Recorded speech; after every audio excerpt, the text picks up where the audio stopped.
Jesus usa uma metáfora que ele era uma galinha. E ele diz a Jerusalém: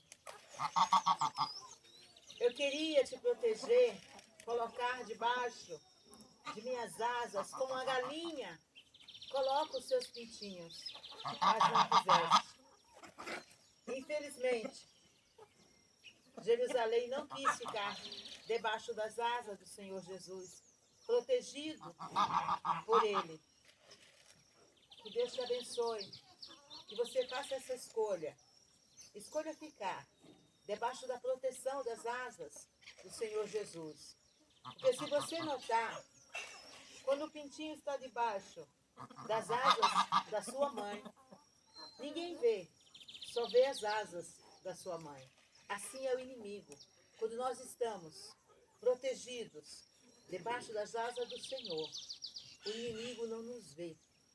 Nós nos tornamos invisíveis, porque o Senhor, Ele se torna o nosso escudo.